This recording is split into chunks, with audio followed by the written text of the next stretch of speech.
الله الرحمن الرحيم والحمد لله رب العالمين اللهم صل على سيدنا محمد القاسم وعلى آله وصحبه وبارك وسلم. Assalamu alaikum wa rahmatullahi wa barakatuhu. Thank you for joining us tonight at Darul Qasim College for this program titled Modern Muslim Scholarship, Modern Muslim Qur'an Scholarship, an analysis of Thematic Tafsīr's approach and trajectory. Tafsir is the most noble and lofty science in Islamic academics as it aims to understand the kalam of Allah. And within tafsir, there are various methodologies that exist. There's tafsir lughawi, which focuses on a lexical approach to the Qur'an. There's tafsir bil riwaya, which focuses on prophetic reports.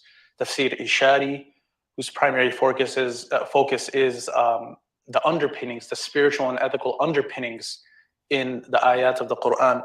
Ahkam al-Qur'an is another genre which focuses on the derivation of Islamic law from the Qur'an.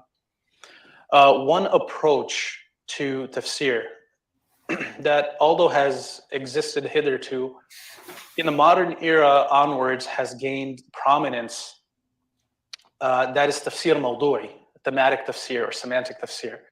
So this talk attempts to analyze the modern thematic tafsir works, excuse me, and how this genre of tafsir has been used as a method to reconstruct Muslim tradition.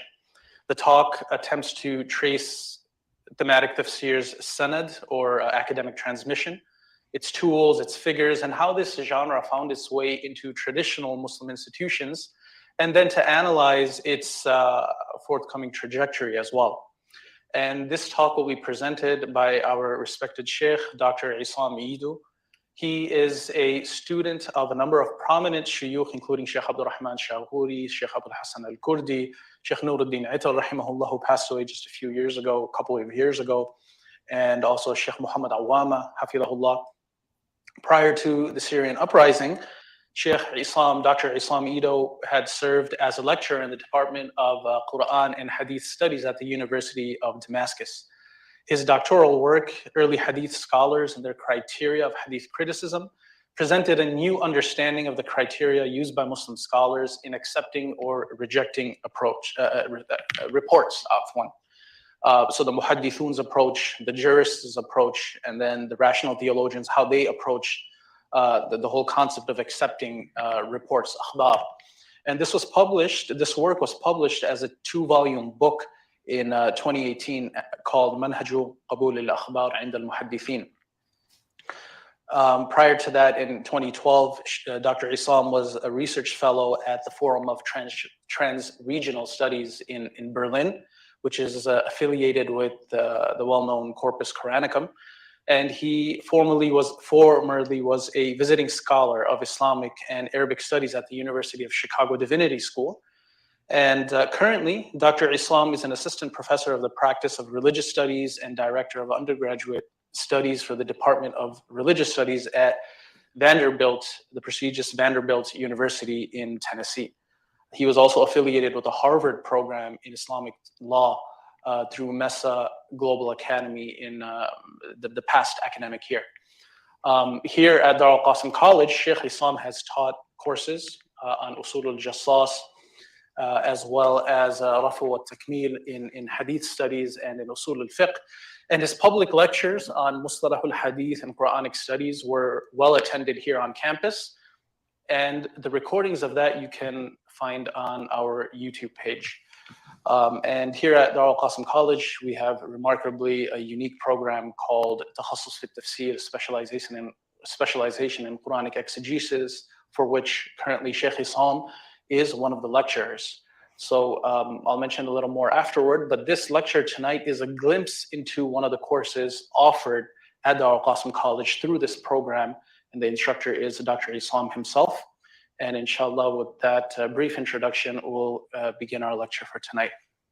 Jazakumullah khairan.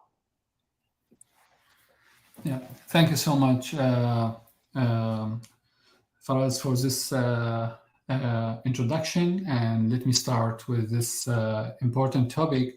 And let me start with thanking Darul Qasim for giving me this opportunity to speak and to talk on this important topic, and also for giving a platform to teach at Darul Qasim with this very important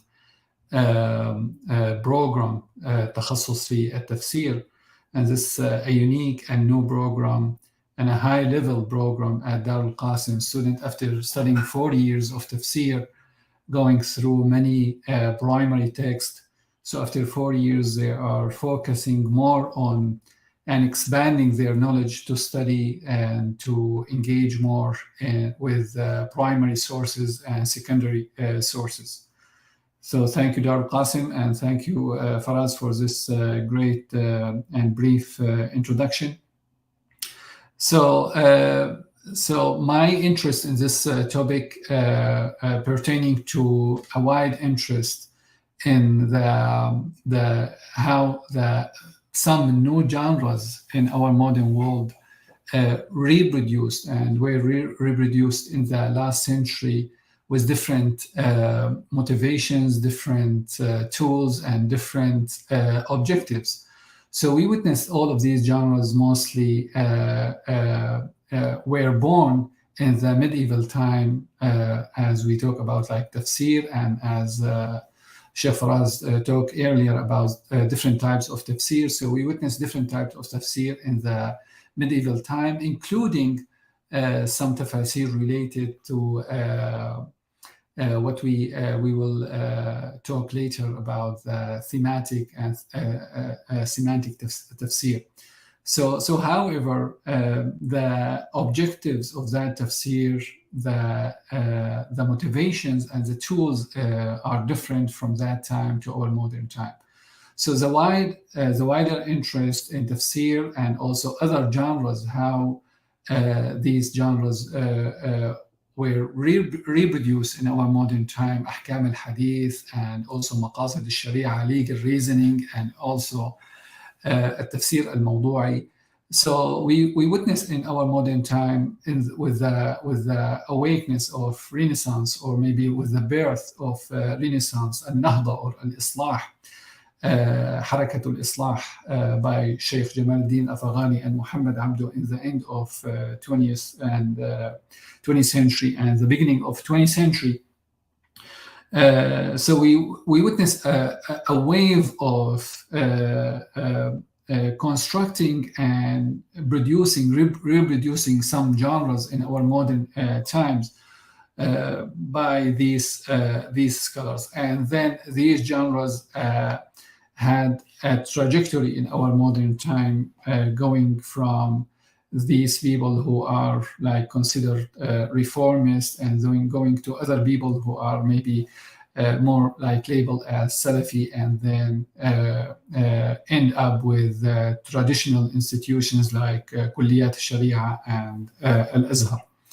So, however, so the major approach to tafsir in medieval time and in the history of Islam mostly focus on what we call like tafsir tahlili.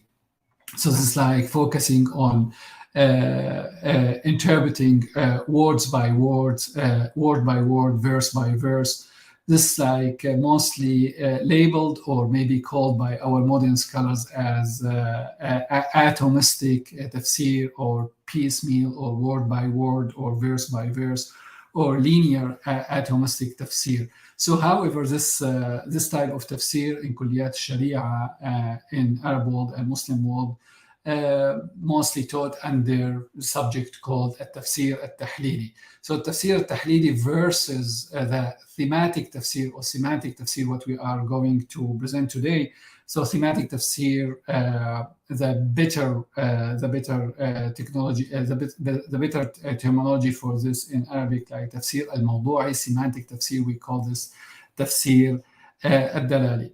So all of these two types of tafsir, Tafsir al-Mawdu'i and Tafsir al-Dalali, have their elements in medieval tafsir. So there are like many words Muslim scholars in medieval time maybe covered, like al-Nazm, al-Uslub, and then غرض السورة, and all of these technical terms, as we will see later. But then the motivations, the objectives, and the tools are different. This is what we can maybe talk later. So however, right now we have, we have three major types of tafsir. The first one, التفسير التحليلي, this is like atomistic tafsir. And the second one, what we call التفسير البنائي or البنيوي, this is like structural tafsir. So mostly focusing on the Qur'an, like the whole Quran, or maybe surah by surah, focusing on one surah, like working on Surah Al-Fatiha from the first word to the last word, based on like many tools, syntax, morphology, philology, and other tools, other sources. And the third type of tafsir, التفسير الموضوعي, and mostly tafsir al-mawdu'i, focusing on Quran itself, like holistic approach to Quran, tafsir al-mawdu'i to Quran. And there are other types of tafsir al-mawdu'i focusing on surah. So in this talk, I know this like very wide topic, and it's very hard to cover this topic maybe in 1 hour. So I'm teaching this class at Darul Qasim. Maybe we need at least maybe 2 semesters to teach this class. We are in the 2nd semester at Darul Qasim, and also I'm teaching that also at Vanderbilt to the student of Vanderbilt. Like mostly, like we are focusing on primary sources and secondary sources. And students can, from these sources, understand the objective, motivations, tools, and the sanad of this type of tafsir in our modern times. So in this talk, I'm going to highlight some parts of this tafsir. I'm going to go over the figures, the most important figures working on this type of tafsir in our modern times, their motivations, their objectives, tools, and their sanad, and then their method, and then conclusion. And in the conclusion, we'll see how this type of tafsir found its way, or maybe to the traditional institution. So in the following 3 slides, I'm going to just to go over the most important figures working on this type of tafsir. The first slide covering the last 2 decades of the 19th century and the first half of the 20th century. The second slide, the second half of the 20th century, and then the third slide covering the very recent figures, like in our the last 2 decades. So I can consider mostly, like, I don't see anyone who are working on the history of tafsir al-mawdu'i in our modern time. No one mentioned the first figure I mentioned here, Al-Amir Abdul Qadir al-Jazairi, in his book Al-Mawaqif. So Al-Mawaqif is not kitab tafsir, but there are around maybe 350 articles in that book. Highlight some verses in the Quran, but Al-Amir Abdul Qadir al-Jazairi approached each verse as a thematic topic, and like, let us talk about al-irada, and then he selects one verse in the Quran, and then talking about the willing of a human being in all subjects, in kalam, fiqh, and tasawwuf. So it's a very important topic, and I think this book needs some work from our researchers to give some maybe index and some information, and how we can find the topics in that book. So mostly this book, I think this book published maybe twice or 3 times, a very important book in terms of our subjects. The second, let me say something before going over all of these figures. So this list of all of these figures is not exclusive. So you can add many, and mostly we can see here the major or the main figures who are working on Tafsir Mawdu'i in our modern time. So there are many figures from different regions like Malaysia, Indonesia, and maybe in the East and West, but mostly here we can see the figures coming from Indian subcontinent, the Bilad al-Sham, and maybe mostly in Muslim world and Arab world, the center of Muslim world. And some of these figures I got to know through our classes, specifically these figures who are coming from Indian subcontinent.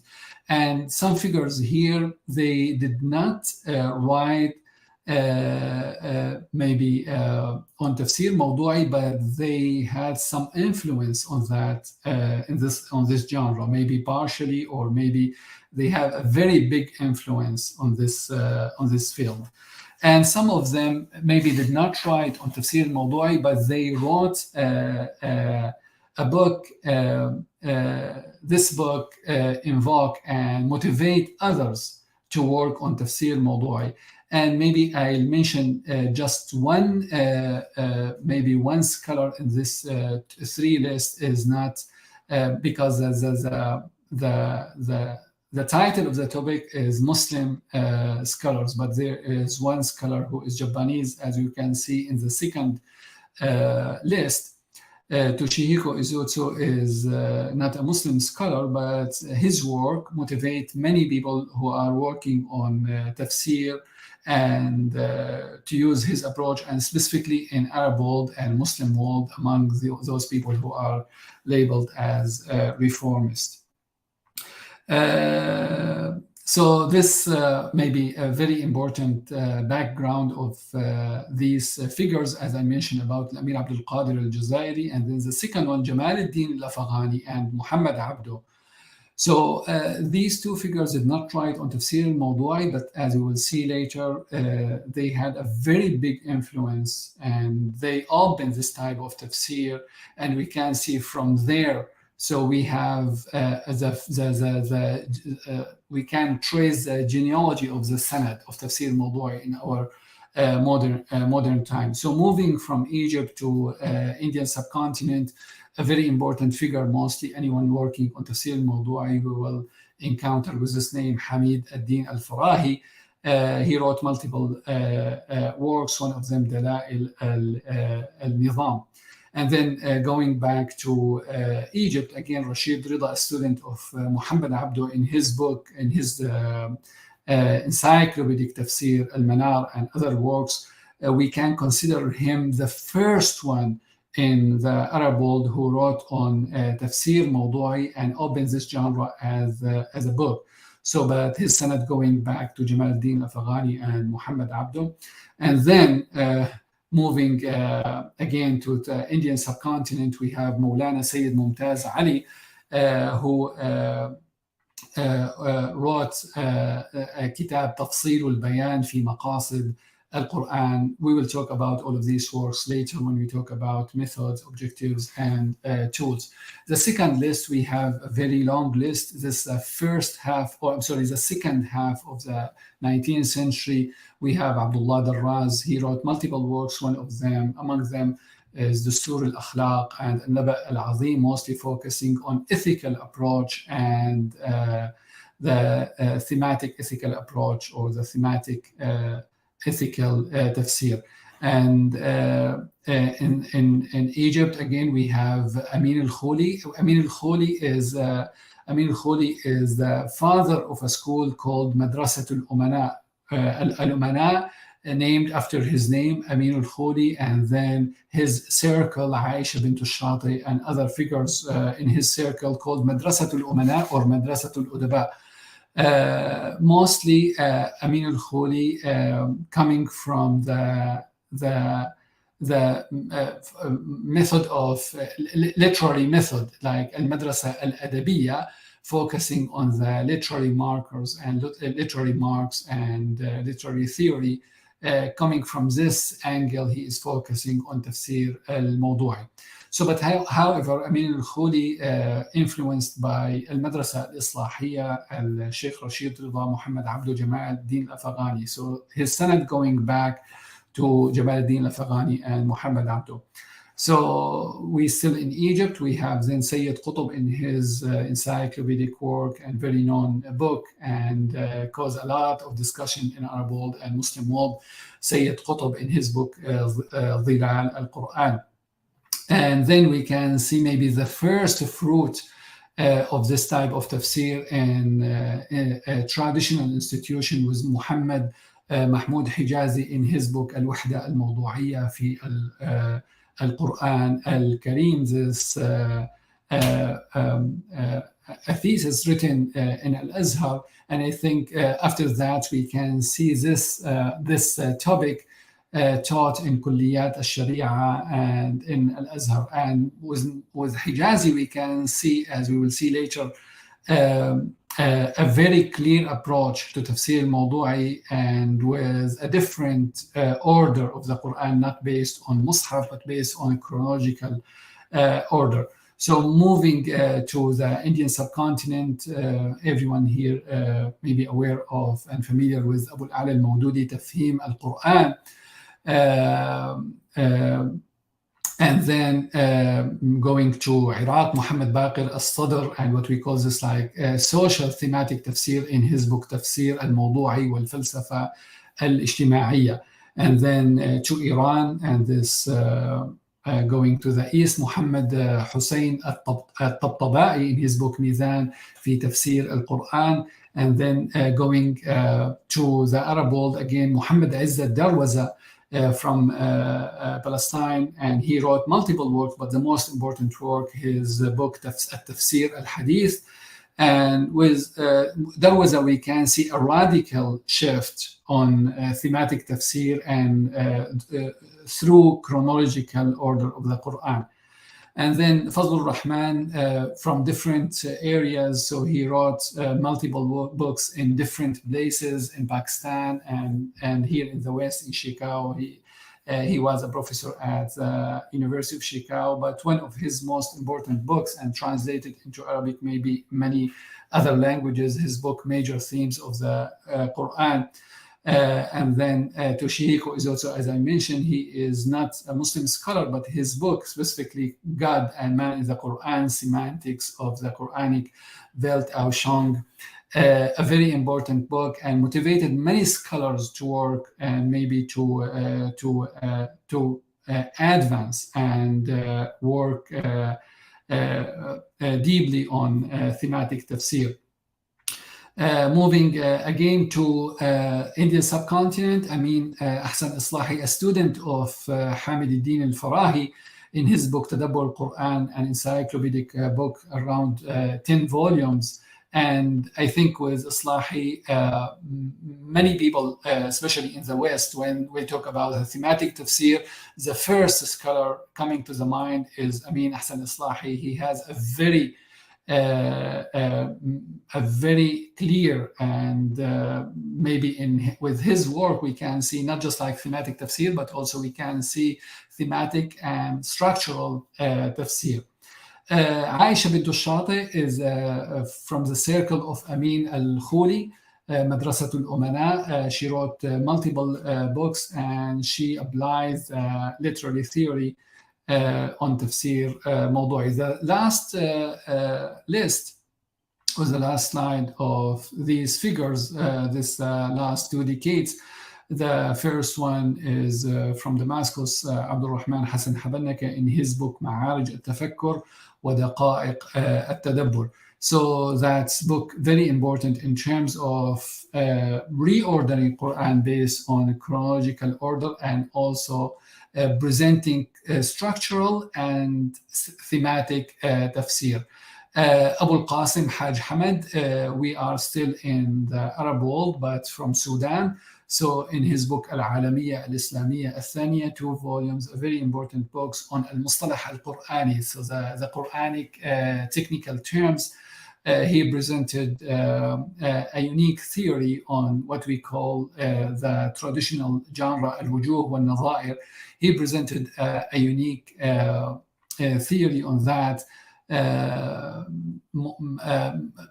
Maybe I don't know if I have time to mention him later, but his theory based on that, every technical term in Quran has one meaning in all verses, in all surahs. There is no multiple meanings. There is no mushtarak. So there's like one word and one meaning throughout the Quran. So he has a very definitive and radical interpretive approach towards mustalahat al-Qur'aniyya. The last one, going back to maybe some Indian subcontinent and also the West, Dr. Khalid Mahmoud, in his book Athar al-Tanzil, also presented a very creative, interesting work on mawdu'at al-Quran, the themes of the Quran, through 20 themes in the Quran. So mostly these, the most important figures, as I said, it's not exclusive, and you can add a lot. So the people who are maybe working in different regions like Malaysia and Indonesia and other places, maybe they can add a lot to this major figures in this field. So let us move to the motivations. So we have different motivation of these scholars. Maybe the most important motivation that made all of these scholars working on the thematic tafsir is the ambiguity of the Mus'haf order. So as we know that when we read Quran right now, we move from a surah to another surah, and in every surah we have different topics and different stories. And the one who is not familiar with the background of the stories and the surahs, so maybe feel, and maybe also with the language, feel very confused with reading all of these. So however, Muslims in the past did not find any problem with that. So, and they did not found a problem, and they did not seek for any solution for that.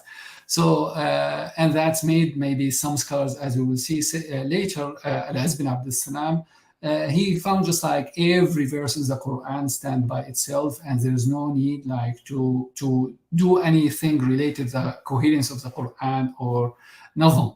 So however, it seems the ambiguity of Mus'haf order coming from the reaction and the writings of the Orientalist and Western scholars. When they working with the Quran, they found a text without unity, with not united text, and there is no any coherence in the text. And coming from a background of biblical studies and maybe other studies in the Renaissance, they found the better way to reproduce Quran or reorder Quran based on the Bible. It's like chronological order based on the a chronological order reflects the life of the Prophet from the first year of revelation to the last year of revelation, as we maybe some of people who are attending here aware with the work of Noltke, who organized the Meccan period into three major periods: first, the early, the middle, and the late, and then one Medinan period. So, however, there are many descriptions and from Western scholars saying that Quran is just like confusing, and it's not clear in terms of connection between surahs and verses. So this motivates many scholars to rearrange Quran, and maybe the first arrangement we can see here, like the thematic arrangement. But with this thematic arrangement, some people provide chronological orders. It's not like based on Mus'haf order. So then we have two works inside of this work, the thematic and chronological order. And this is what we can see with some figures I mentioned earlier. So Amin al-Khuli, one of them, so working on the thematic approach and also chronological order. So Qur'an for him and for his school better understood based on chronological order, based on the time of the order of revelation. So, and then also we can see this with Muhammad Hijazi in Al-Azhar in his book Al-Wahda Al-Mawdu'iyya, and also with Muhammad Izzat Darwaza, the Palestinian scholar. So with Muhammad Izzat Darwaza, we can see maybe a radical shift. He said this like chronological order, very important to understand the Quran in the light of Sirah. And also he said something like in Arabic that Ash-Shabiba يتذمرون. So it's like Ash-Shabiba is a very, like the one who is familiar with Arabic, Ash-Shabiba is a word used like with political Islam. These people in young age who are motivated by political discourse. He said all of these people just like feeling maybe confused and feeling not okay with the order of Mus'haf. So it's better and represent Quran in a chronological order, just like to present something maybe attractive for these Shabiba. So the interesting thing that Muhammad Izzat Darwaza, when he wrote his book, he presented to a very known scholar, Sheikh Abdul Fattah Abu Ghudda, and also Mufti Dimashq Abu Yusr Abdin, and both of them acknowledge his book. And maybe as maybe some people know about Sheikh Abdul Fattah Abu Ghudda life, he has maybe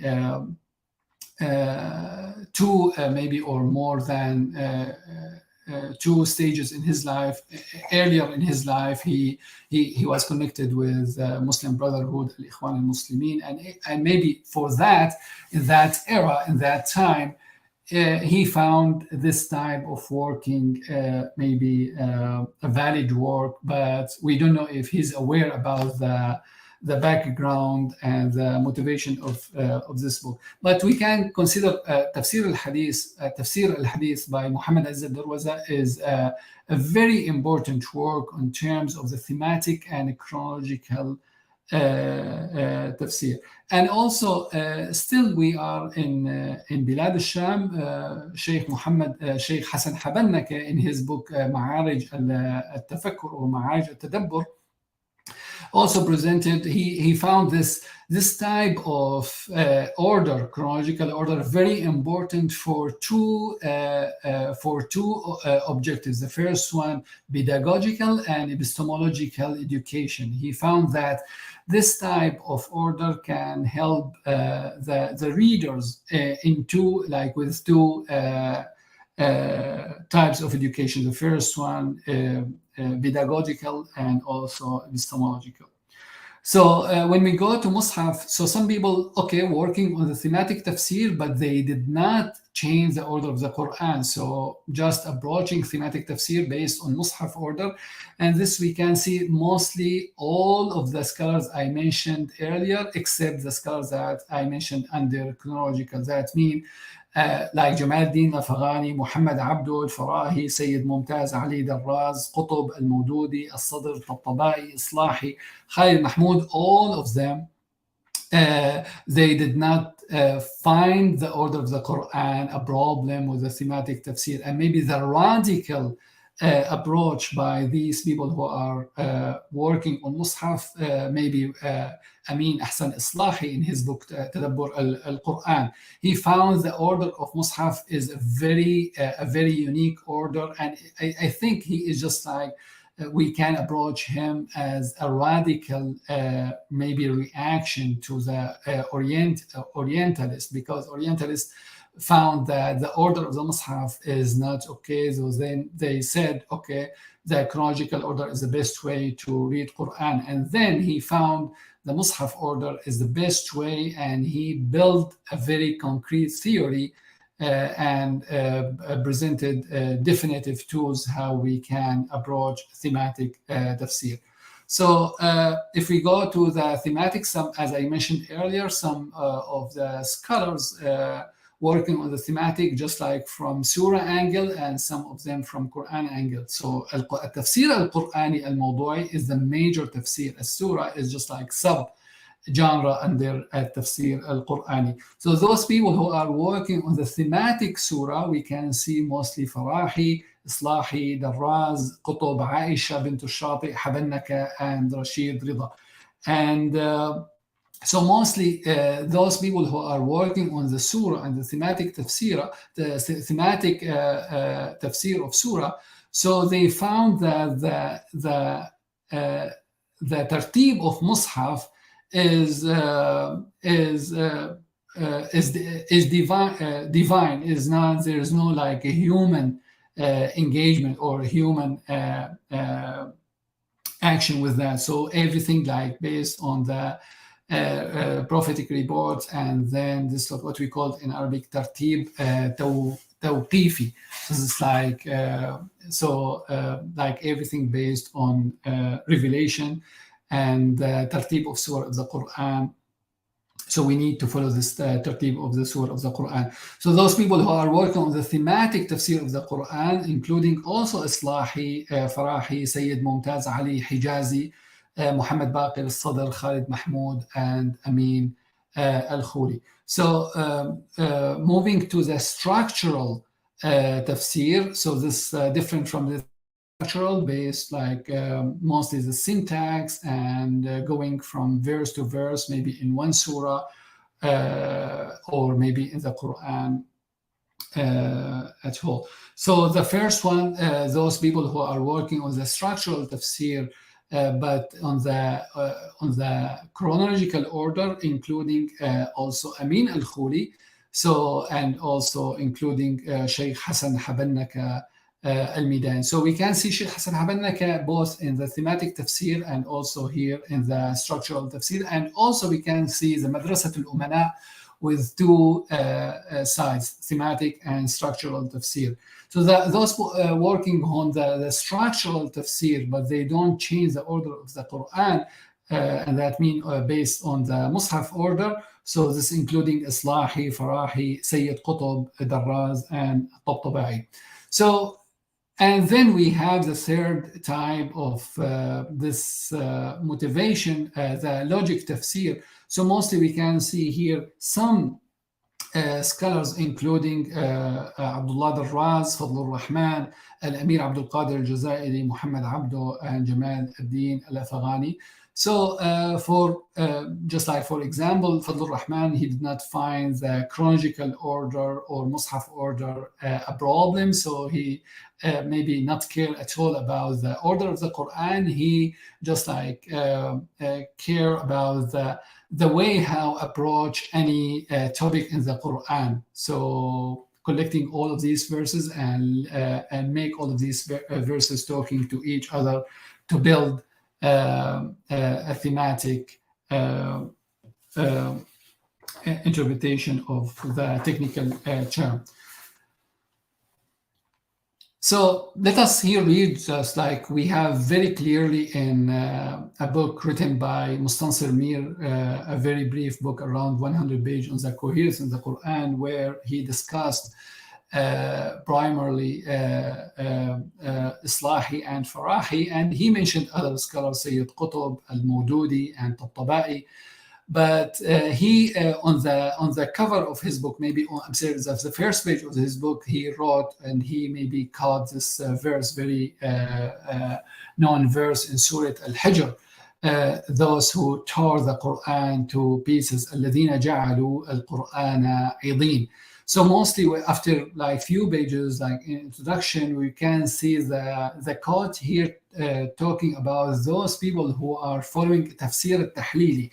So mostly after reading the book, we can find the quotation here to describe all of these mufassirin in our history, including Al-Razi, Al-Suyuti, Al-Ghazali, and Al-Nasafi, Al-Baydawi, and all of these mufassirin in the history of Islam. So, and this is very interesting because the context of this verse, as we can see, anyone familiar with Surah Al-Hijr, mostly talking about mushrikeen and talking about those like who announced or declared enmity with the Prophet Muhammad sallallahu alaihi wasallam. And Mir here presenting a very important book on the coherence in the Quran and the importance and the significance of context and the significance of the thematic tafsir, and opening this book with this like very radical depiction of these traditional scholars. So another motivation is also, we can see it in the introduction of Fadlur Rahman, major themes of the Quran. He said Muslim scholarship has two problems. The first one, lack of genuine field for the relevance of the Quran today, which prevents presentation in terms adequate to the needs of contemporary man. But even more, I fear that such a presentation might deviate on some points from traditionally received opinions. So we can see here like two motivations. The first one is mispresentation and also fear of deviation. And I think these two important motivations maybe motivated Fadlur Rahman and I think others to work on the thematic tafsir. So let me work on some talking about. I'm sorry. I'm sorry. Let me go back to the motivation. So we have here, I said the first motivation in the ambiguity of the Mus'haf, and then we have here other motivations. The first one, defensive approach, just like refutation of your Oriental and other critical views. So mostly many scholars in the modern time connected with Western scholarship and maybe also with Oriental works on tafsir, hadith, and this including Muhammad Abdo, Jamaluddin Afghani, Farahi, who studied with Joseph Horowitz. He studied with him Hebrew, and also the Orientalist Joseph Horowitz studied with him Arabic, and also the student of Farahi, Islahi, and then we can see Fadlur Rahman. So all of these scholars clearly in their introductions, maybe or maybe their works, said our works coming from that angle, or this refutation or the works of Oriental, or maybe the Oriental works motivate them to do or maybe to work on that topic. And also this like defensive approach, we can see it also with Muhammad Azz al-Darwaza and Habannaka and Madrasat al-Umana and Hijazi, but mostly responding to the other critical modern views, as I mentioned earlier with Muhammad Azz al-Darwaza, just like to present something like for these people who are like young age, to make them engage in the Quran and make the Quran attractive for them. And others motivated by ethical concerns, as we can see with Fadlur Rahman and Raz and Hafiz Wahid al-Zaman. I did not mention him in the list. He has 2 volumes working on the Tafsir al-Mawdu'i, and I think his work in Urdu language. I got to know this work from my classes at Darul Qasim. And also some people motivated by political concerns, and this like very clearly can be traced in Qutb, Islahi, Mawdudi, Darwaza Tafsir. And then other motivated by social concerns, just like we can trace it in Muhammad Baqir al-Sadr and Darwaza, Hafiz Wahid al-Zaman, Sayyid Mumtaz Ali, and Madrasat al-Manar, and Sayyid Qutb. As I mentioned earlier, so the epistemological, educational, pedagogical concerns is like very clear in the work of Hassan Habannaka al-Midani. In his introduction, he found the thematic tafsir, structural tafsir, and also based on chronological order can help building epistemological, pedagogical education and make the readers engage more in the Quran. And the last motivation, mispresentation, this mostly as I talked earlier with Fadlur Rahman in his two major motivations. So let us move to the objectives. So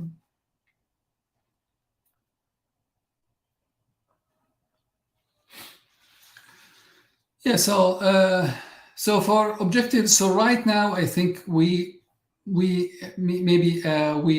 it's clear for us. So some maybe motivations pertaining to some objectives. So we can see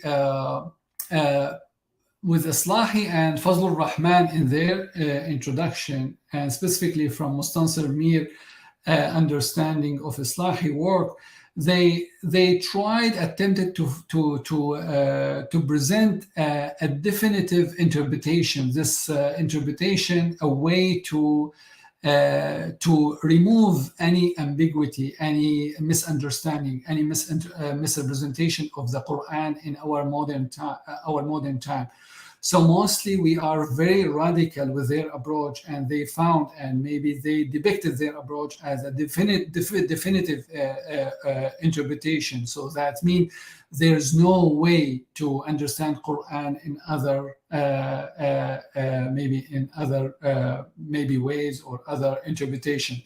So, and maybe we'll talk about this later, this like definitive interpretation, specifically with Islahi and Farahi. Other objectives, as we saw already, mostly to present a coherent, systematic, and consistent interpretation. This is very clear with Farahi, Islahi, and Fazlur Rahman.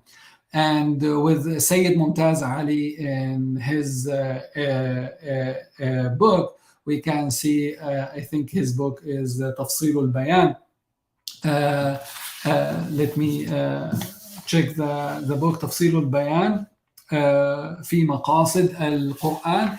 So in the main objective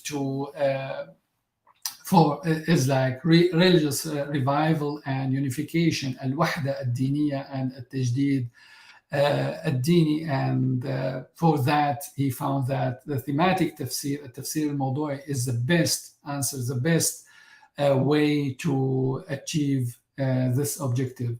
And then maybe the last objective with Darwaza and Khalid Mahmoud, even though we can see different approach, Darwaza mostly his concern is so both of them like social and the society and how to rebuild the society, but there was a presenting Quran based on chronological order. Khalid Mahmoud just like there's no any change with the Mus'haf order, but both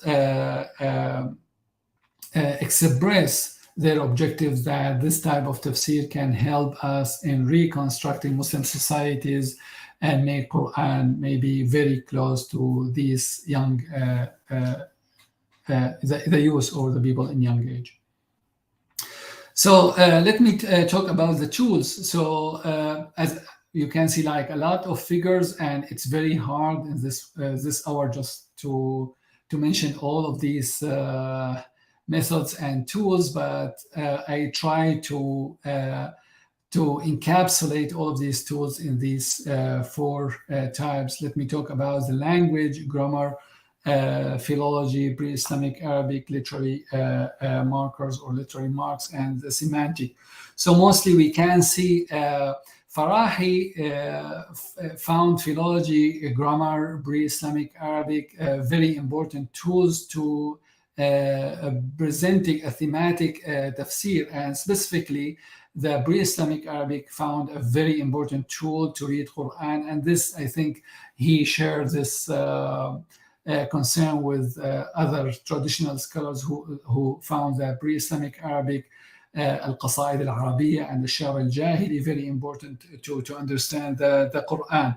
And also Islahi found the biblical scriptures very important tool to understand Quran, but not through Israeliyat, but through the critical study of the Bible itself. So like going immediately, directly use the Bible and all the critical studies on the Bible. So then with Farahi, we can see some tools like grammar, philology, pre-Islamic Arabic, biblical scripture. So he's a student, mostly not concerned about all of these. So he concerned about different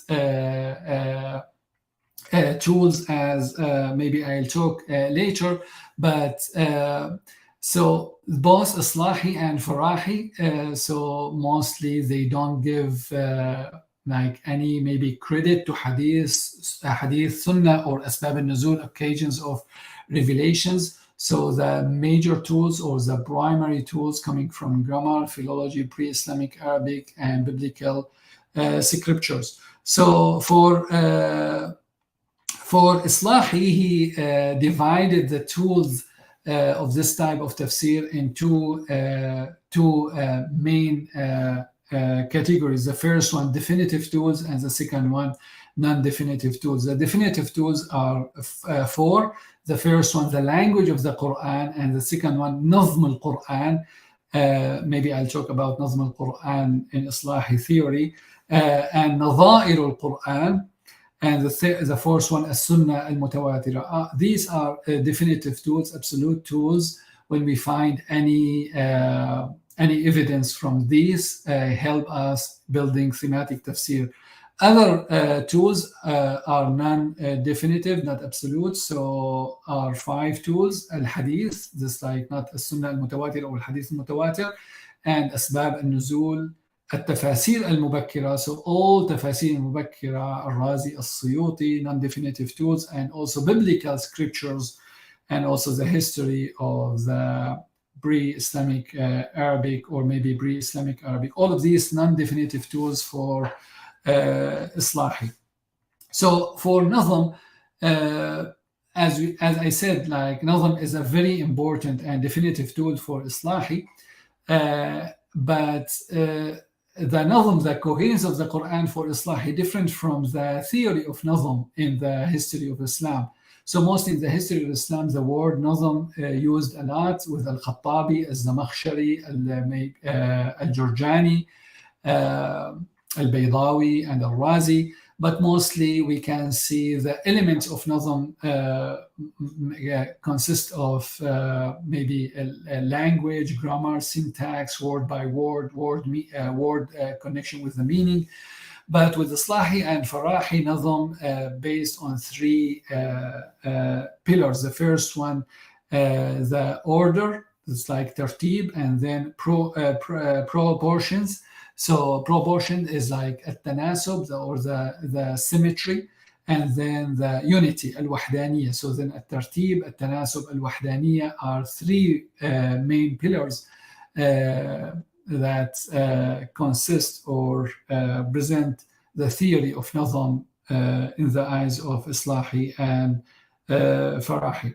So mostly with all of these tafasir, including Tafsir Amir Abdul Qadir al-Jazairi, and all of these, like coming from the reformist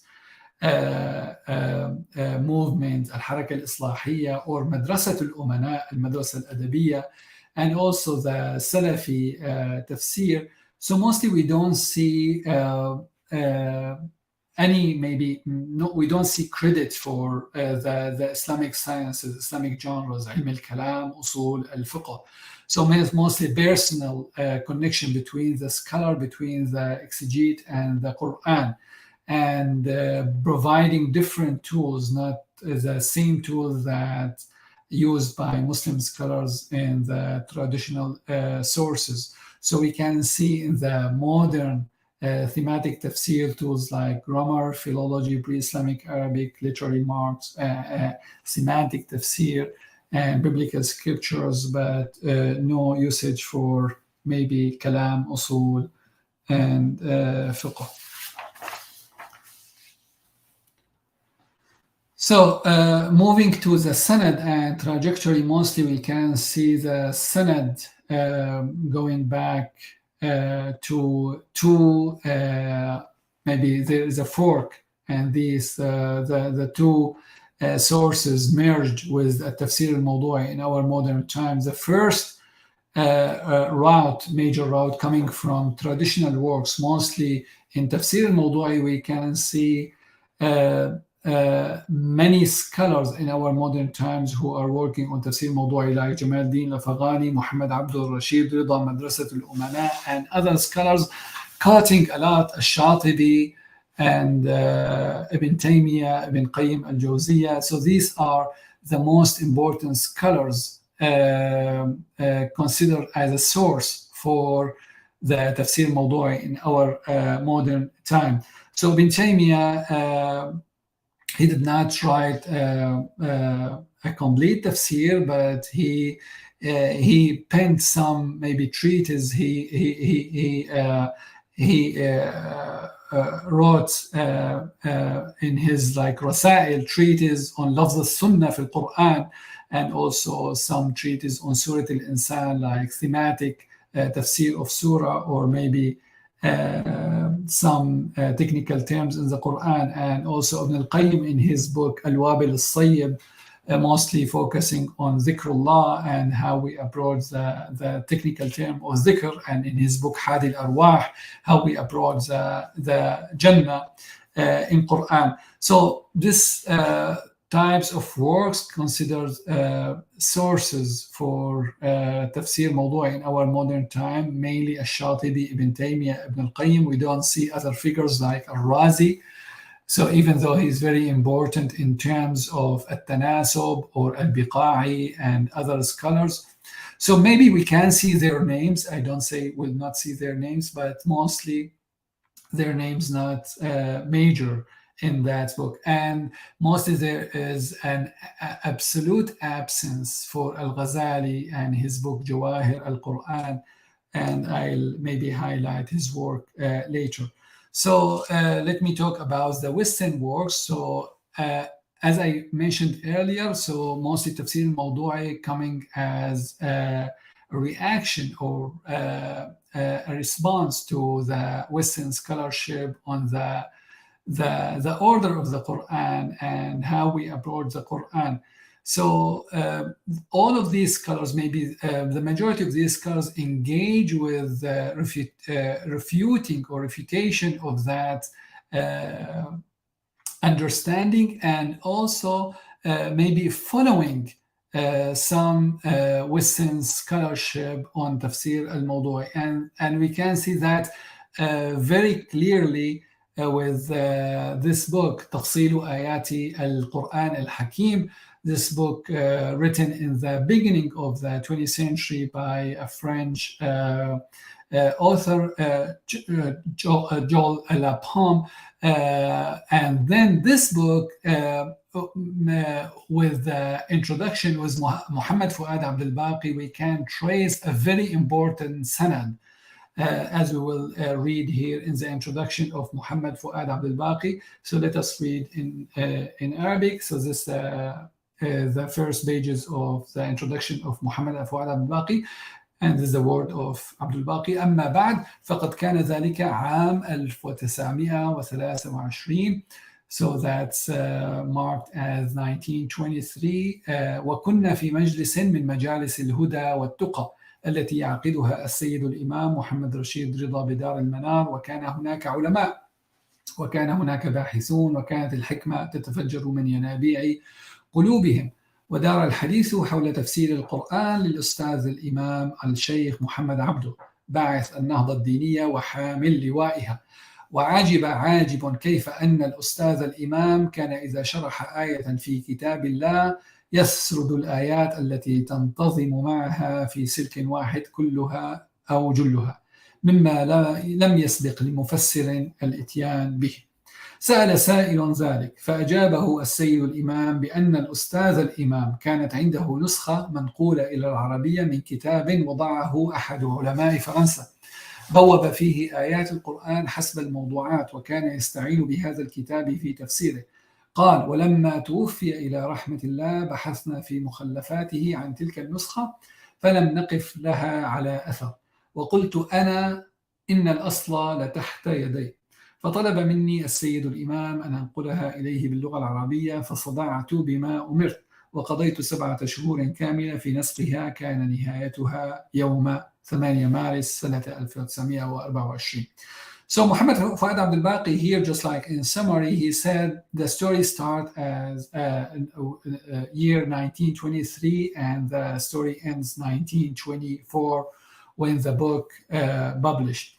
So in 1923, he just Muhammad Fuad Abdul Baqi giving us information on a circle in Dar al-Manar under Al-Sayyid al-Imam Muhammad Rashid Rida, and he said in that circle they are just like sitting and discussing many topics, and there is a lot of information, wisdom in that circle. And in one of these circles, people talking about Sheikh Muhammad Abdo, the reformist, or the one who is maybe giving birth to the Renaissance and reform in Arab world.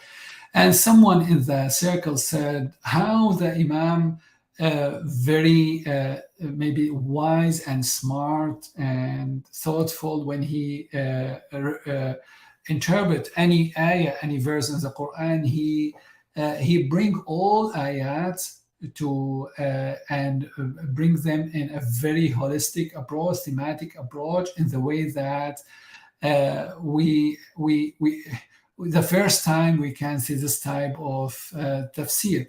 And then Rashid Rida, the student of Imam Muhammad Abdo, said, so there in the library of Imam Muhammad Abdo, there like use a nuskha, like a copy, written in Arabic, written originally coming from a book written by a French philosopher who is Joel Lapon. And in this book, all the verses of the Quran organized based on the topics. And Imam Muhammad Abdo used to use this book in his circles when he giving tafsir. And then someone said, where is this book? And no one, it seems like they did not find any way to maybe to find this book. And then Muhammad Fuad Abdul Baqi said, Al-Asl, the original copy at my hand, and then I can bring it to you. And then Rashid Rida asked him to translate this into Arabic.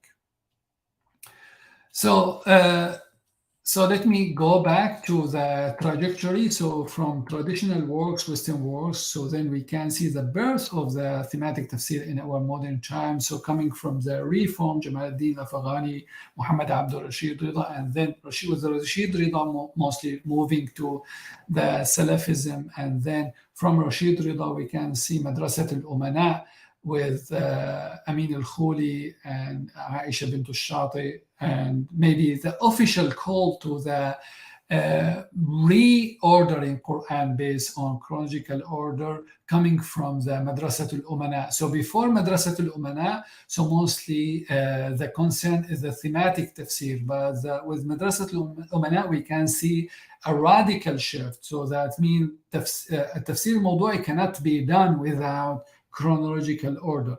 And then from Madrasat al-Umana in the 60s and 70s, we can see the societal political concern, this mostly in Indian subcontinent and also in Arab world, with Sayyid Qutb, Muhammad Baqir al-Sadr, Abu al-A'la al-Mawjudi, Islahi, and others. And then the last sanad ends with traditional institutions in Kulliyat Sharia and such as Al-Azhar. So I know that the time is now we are mostly like 1 hour. So yeah, Sheikh Faraz, is that?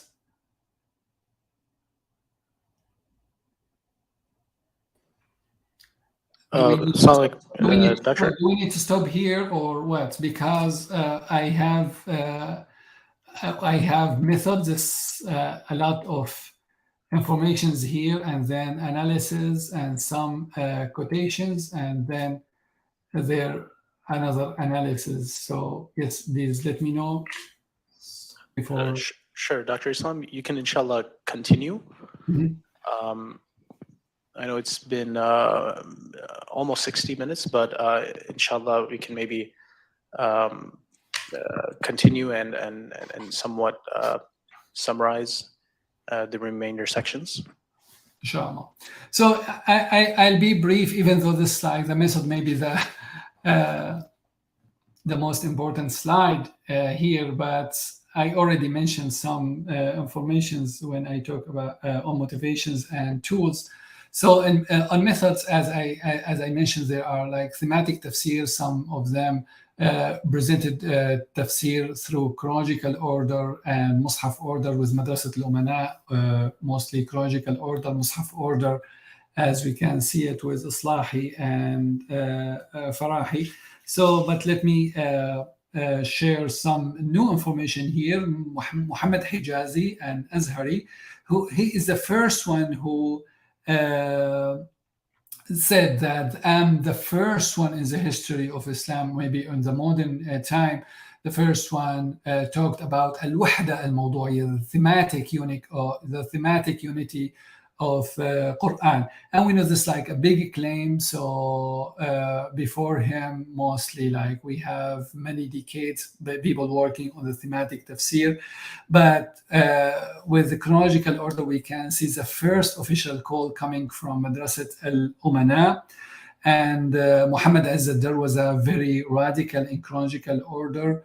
And he said this very important method to represent or maybe present Qur'an to our youth. And Sheikh Hassan Habannaka considers this chronological order very important in terms of pedagogy and also epistemology. So with Mus'haf order, let me highlight some information. So we have Tabtabai, who said that every surah has a unity, and also Al-Quran has a unity. And for Qutb, so all of them like present thematic tafsir through Mus'haf order. Sayyid Qutb in his book Dhilal al-Quran, he said every surah has wahda shakhsiyya, personality, and ruh is like distinguished spirit or distinguished soul. So mostly tafsir Sayyid Qutb based on the structural tafsir is like, even though like under a thematic, but is like more like wahda nasaqiyya, or considered like translated as structural tafsir. So, and then as I said, this type of thematic tafsir started or maybe began with Al-Afghani Muhammad Abdo, and then with Al-Farahi and Islahi, we can see a very radical shift based on Mus'haf order. They consider Mus'haf order is the first point how we present thematic tafsir. So there's no way for chronological order. If we want to respond to Orientalists, we need to focus on the spirit of the Quran, and this coming from Mus'haf order, not based on chronological order. And I think with this spirit, they presented a very definitive way. And they said, our tafsir is a definitive way to understand Quran, and there's no way to understand Quran based on chronological order.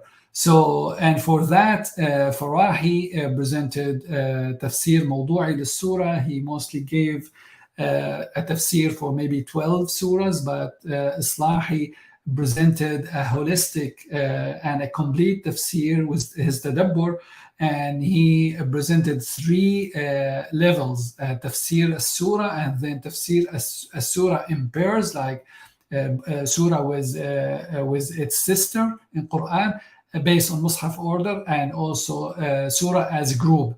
So he ends up with Quran categorized in 7 groups, and based on some evidences. One of the evidence, وَلَقَدْ أَتَيْنَاكَ الْقُرْآنَ وَسَبْعًا مِنَ الْمَسَاءِ وَسَبْعًا مِنَ الْمَثَانِ. So based on سبعا من المثاني, he found this like 7 groups in the Quran. Each group has a subject. And with Khalid Mahmoud, we can see based on Mus'haf order and the thematic tafsir, he presented 20 themes of the Quran. Sayyid Mumtaz Ali presented I'm trying to be brief. All of these like mentions the themes of Khalid Mahmoud and Sayyid Mumtaz Ali. Sayyid Mumtaz Ali said there are 7 main themes of the Quran. Hafiz Wahid al-Zaman. Haidar Abadi said there are just like 5 main topics. And we know that also Shah Waliullah in Al-Fawz al-Kabir said like there are 5 topics, and he is very close to Al-Ghazali in his Jawahir al-Quran, his 5 themes or 5 major topics, very close to Jawahir al-Quran of Al-Ghazali. So for Al-Mawdudi said the Quran based on Mus'haf order has 1 major topic that is the salvation of a human being. But he did not present anything related to the coherence of the Quran. So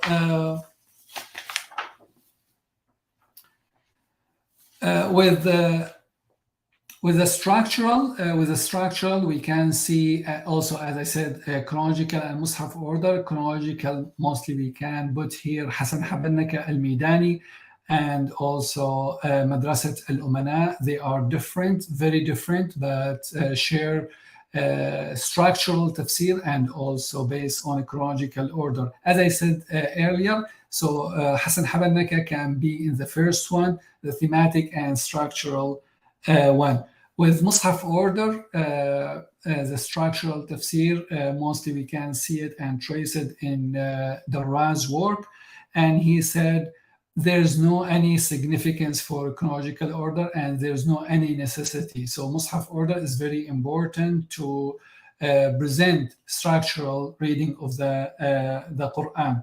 And Raz wrote on some surahs like Surah Al-Baqarah, Yunus, Hud, and also there are other works written on structural tafsir, like Imarat al-Surah al-Qur'aniyya, just like on a specific surah by Mahmoud al-Bustani.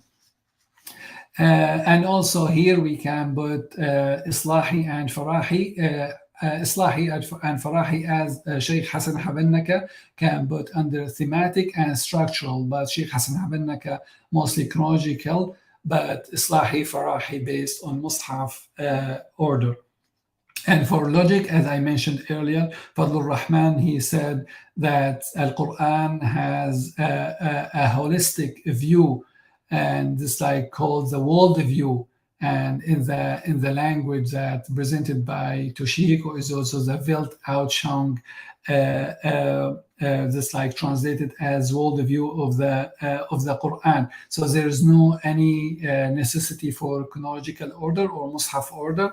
We need just like to collect the verses pertaining to one topic and then make these verses talk to each other. So with also logic, we can see but here mostly Al-Amir Abdul Qadir al-Jazairi and Al-Afghani and Muhammad Abdu. So and then the last one, the semantic, as I mentioned earlier, this mostly coming from Toshihiko Izutsu, and his work motivate many scholars working on the language of the Quran and the major themes or maybe major keywords in the Quran. This also helped in building a new subgenre called Al-Mustalah Al-Qur'ani, Quranic terms. A lot of works written on Al-Mustalah Al-Qur'ani, maybe by Abdul Fattah Al-Khalidi and Muhammad Aish Abu Ras, Muhammad Kamal, Abu Qasim Haj Hamad. Abu Qasim Haj Hamad al-Sudani's scholar in his book Al-Alamiyya al-Thaniya, 2 volumes, he found that every technical terms has one meaning throughout the Quran.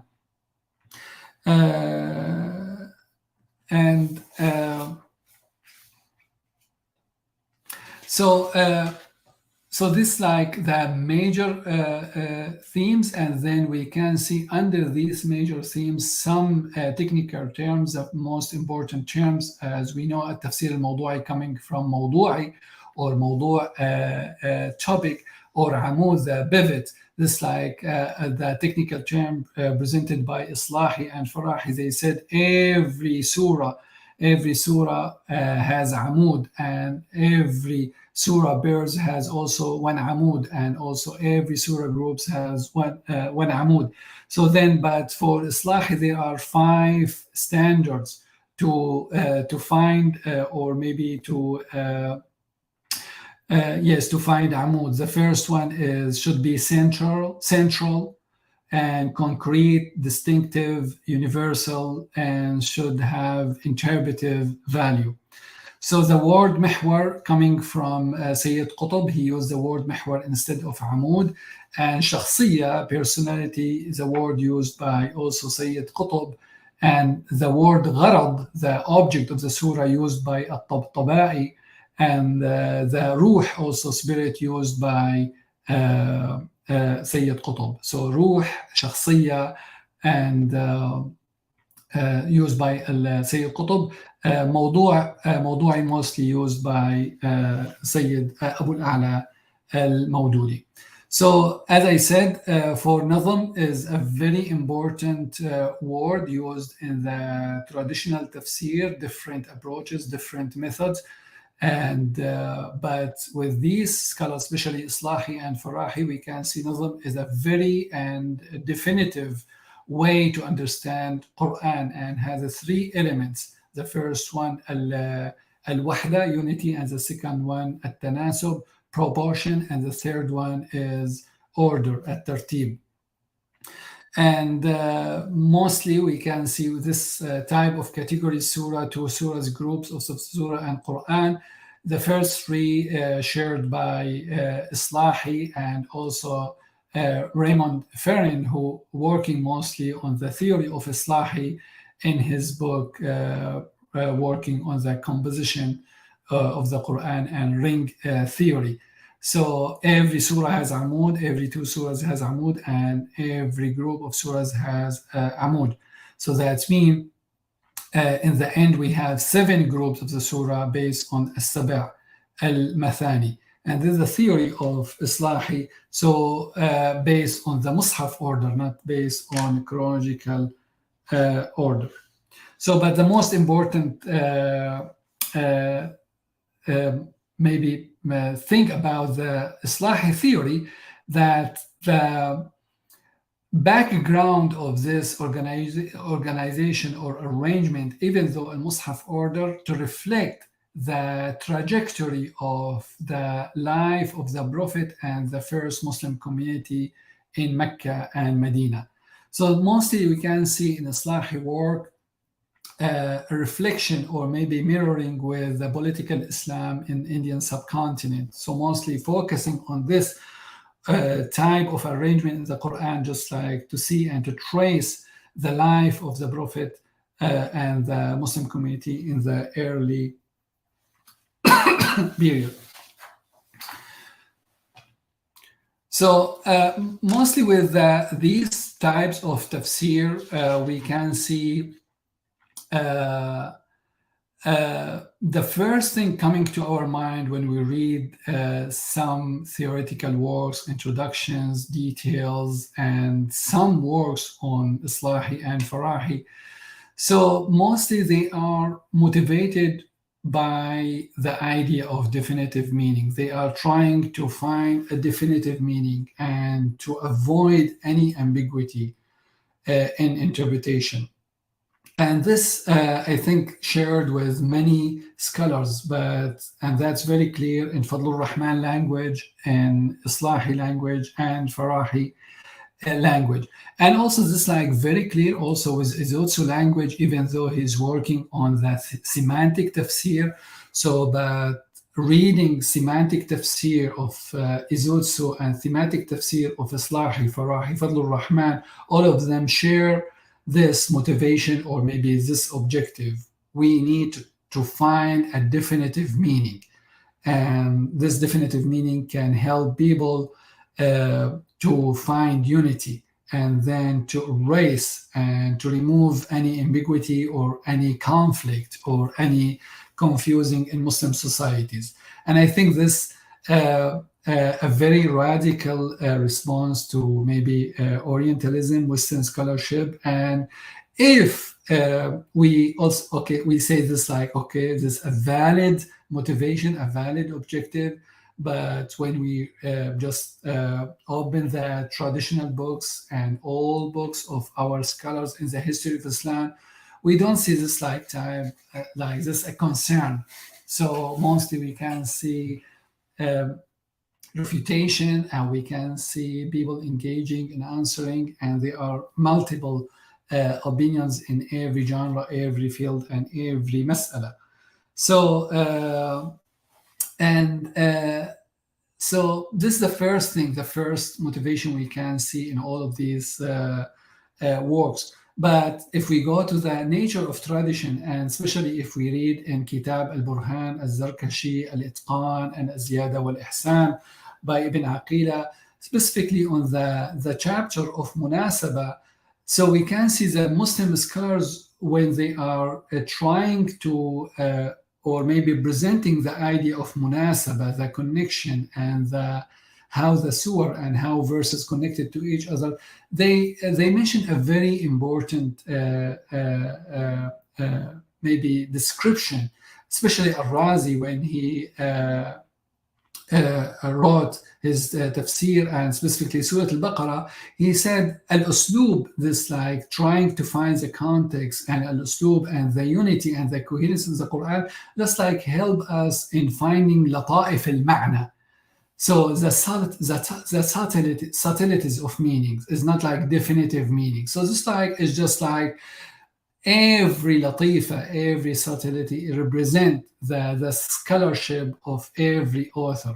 So, but based on tools, based on a deep engagement with the Quran. So these people with a lot of tools, with a lot of instruments, a lot of sciences, genres coming to the Quran, and then the ultimate objective is to find lata'if al-ma'na, but not to find definitive meanings. So with this, also the nature of tradition, we have a lot of things related to how we organize the Quran based on Mus'haf order.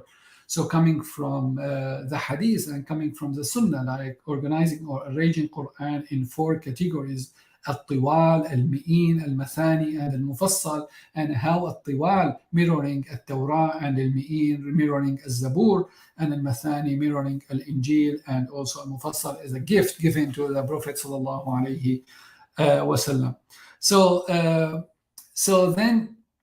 So mostly like we can see Nazm is a very important technical term in the history of Islam, and also in the theories of the modern Muslim scholarship.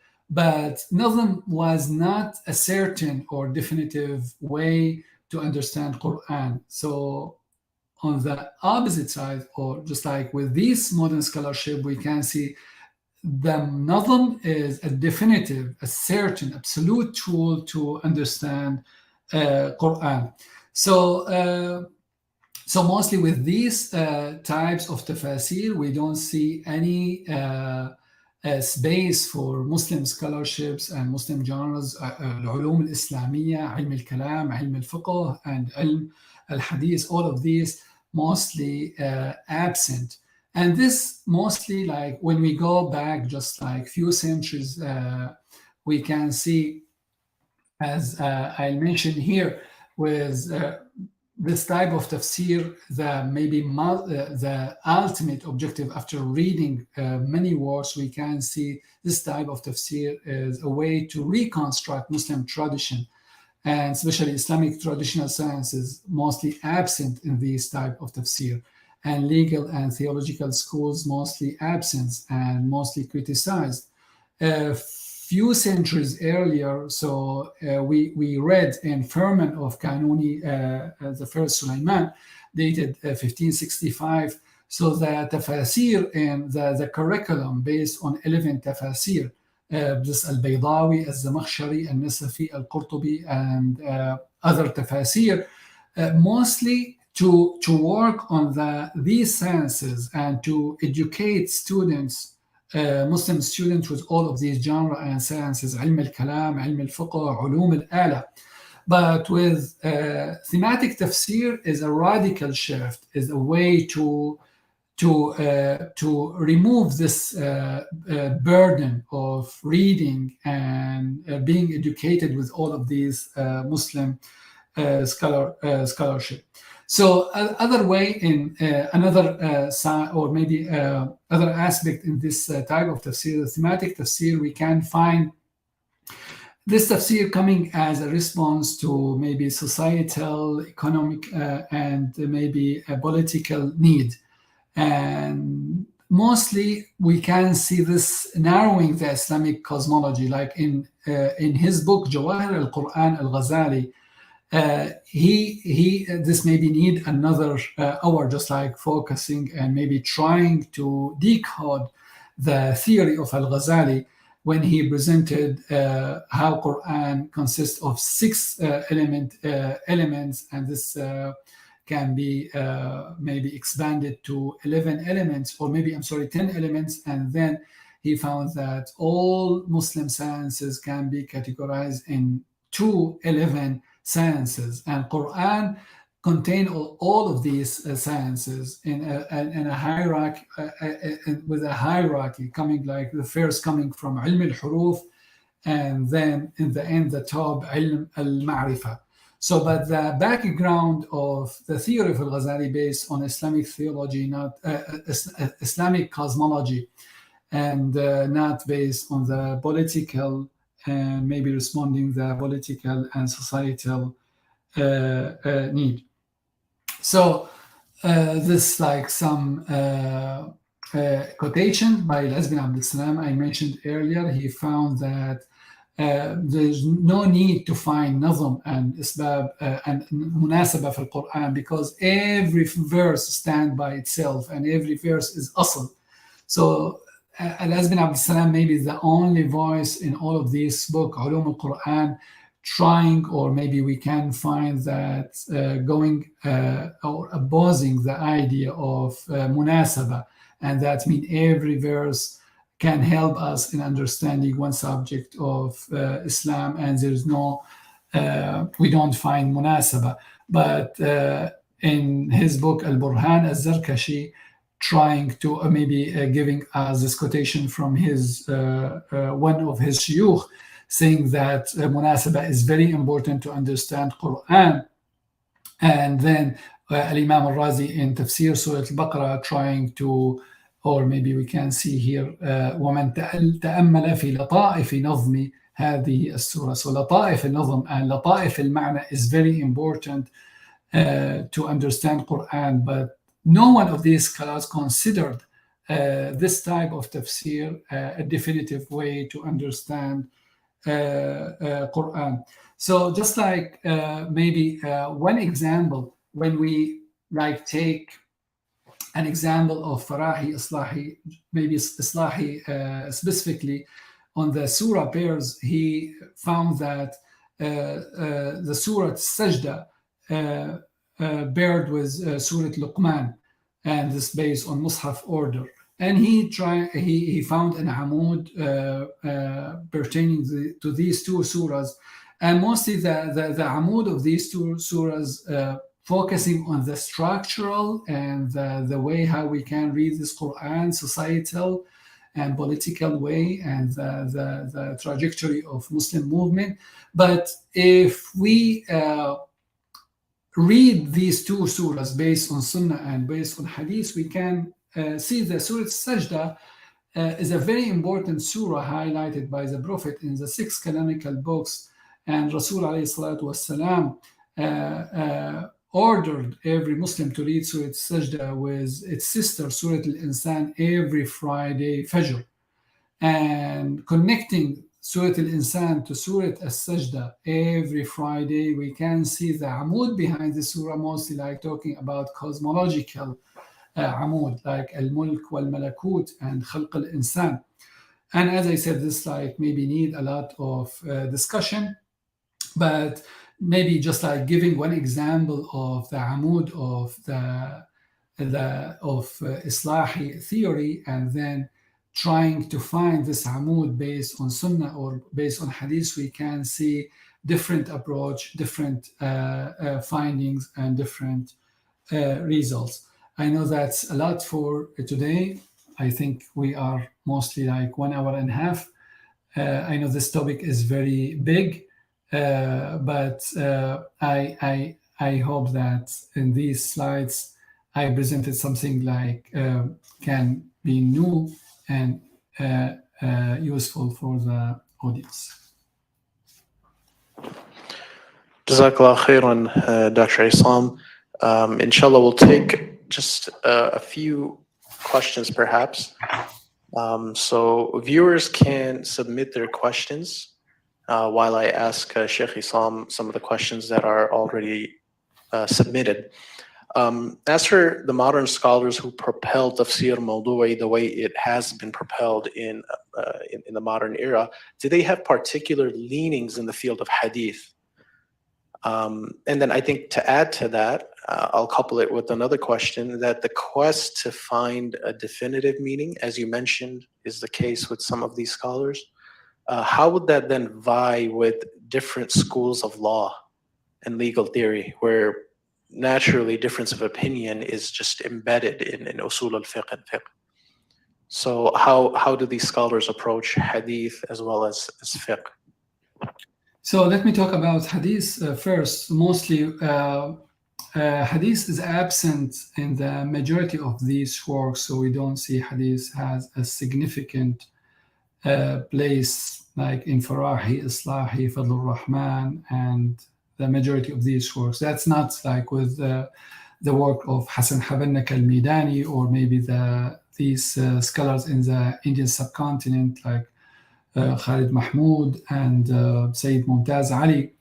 So it seems like for these scholars, hadith cause more confusing because it's a detailed text, but with maybe the absence of tools of reading hadith, and this happening in the early history of Islam with some schools like Mu'tazila and Rational Group, they found hadith is a very confusing corpus, and they just like decided, okay, let us remove hadith from our eyes and focusing on the maybe definitive text like Qur'an.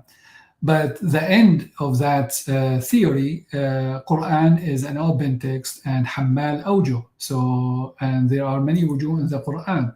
And this is exactly what we found in Farahi Islahi. So that the teacher and student, both of them share the same, mostly same tools, same method and motivations, objectives, and working on the same surahs. And in the end, so some examples, like with some surahs, we see that Farahi present Amud different completely from the Amud that presented by Islahi. And that's, I think, maybe collapse the whole theory. And Mustansir Mir, in his book, The Coherence of the Qur'an, found that's very interesting. Okay, so we have definitive theory and definitive tool, and everything, it seems like in harmony, and there is no any problem, but the end, we can see different finding. So then how we can be maybe certain with these theories. So, and I think the motivation of these scholars is just like to erase any problems and maybe in Islamic law, because like going to any furu' fiqh, like in one madhab, you can see different opinions, and they are trying to find another way, shortcut to Islamic law and to reproduce Islamic law from like Quran based on the thematic reading. So mostly there is a rupture, and there's no any connection, or there is عدم اتصال انفصال between this like theories and the traditional theories. I'm not sure if I under this like my answer. Yes, inshallah. If you want to elaborate more, please go ahead. Actually, along those same lines, those who argue, you mentioned Abdurrahman Hassan Habannaka, those who argue for reading the Quran based on chronological order of revelation, how do they argue for that when the chronological order of revelation is not something that's certain, that it's not qat'i? And plus, entire surahs were not revealed in chronological order, verses were revealed of different surahs at different times. So how do these scholars argue for that and justify that?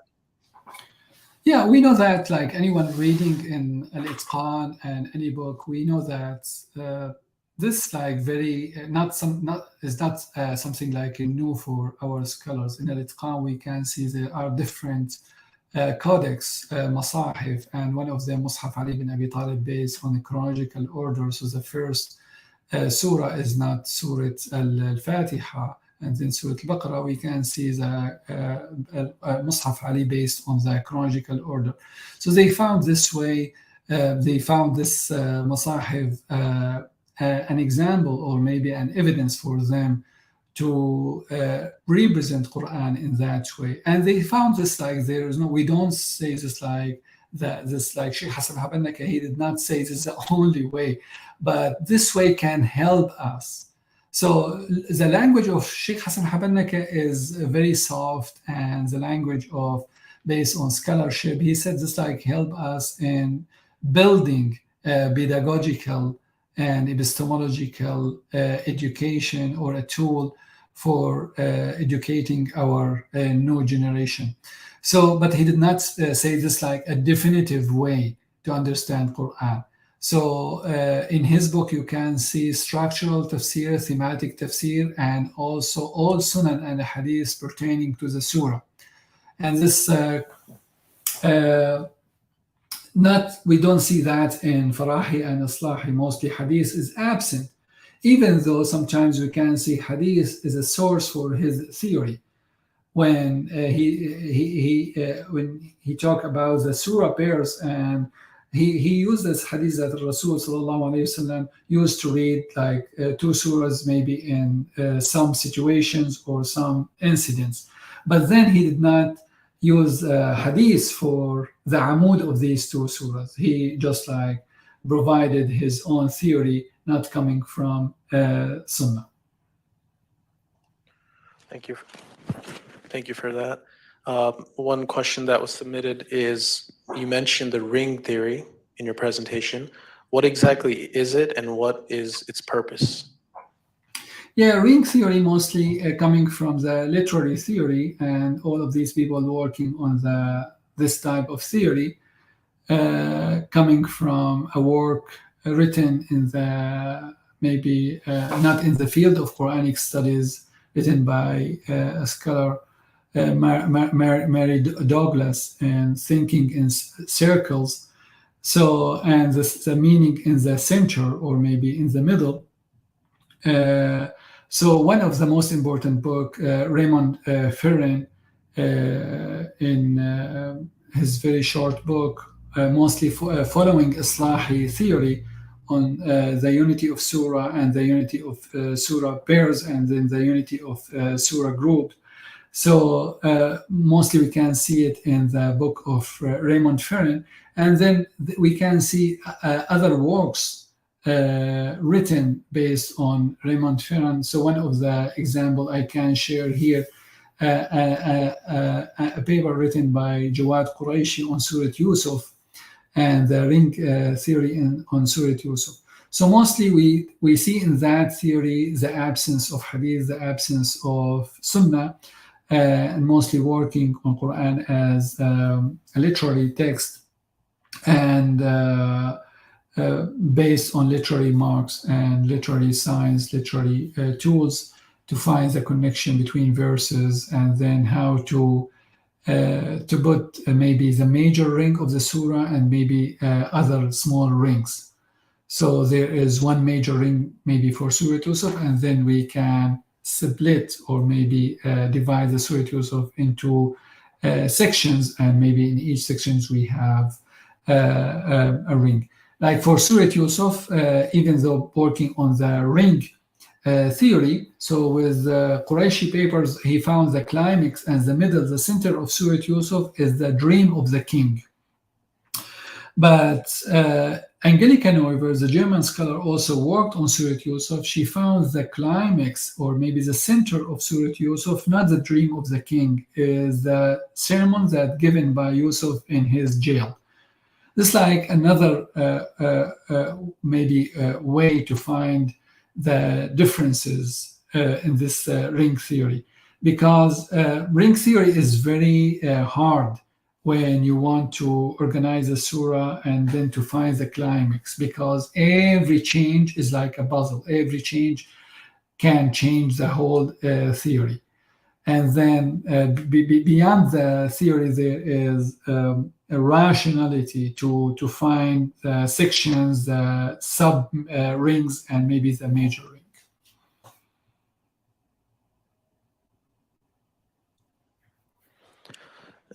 Jazakallah khairan, Dr. Islam. There are a few more questions, but I think we'll conclude here. I think from your presentation, I hope people understood the challenge of summating 2 semesters of material into such a short presentation is quite difficult. And to gain more benefit from Sheikh Islam, again, check out our website at Darul Qasim College or darulqasim.org under academics, and the program through which Sheikh Islam is teaching is called Thematic Tafsīr. Inshallah, we hope to have Sheikh Islam again present one of these public lectures, perhaps on the same topic. I know you had to hurry up towards the end, and there were a few more questions that were being asked. So the viewers who have submitted questions, you can inshallah send it to info@darulqasim.org or contact Sheikh Islam directly, inshallah. I apologize, my camera has malfunctioned, so that's why you can't see me. But with full gratitude, we thank you, Sheikh Islam, for your presentation. We benefited tremendously, and we hope to continue benefiting from your findings and from your research and your scholarship. To all the viewers, Jazakallah khairan for tuning in, and we hope you can join us again, inshallah, for our next program. Thank you. Jazakallah khairan. Assalamu alaikum wa rahmatullahi wa barakatuh.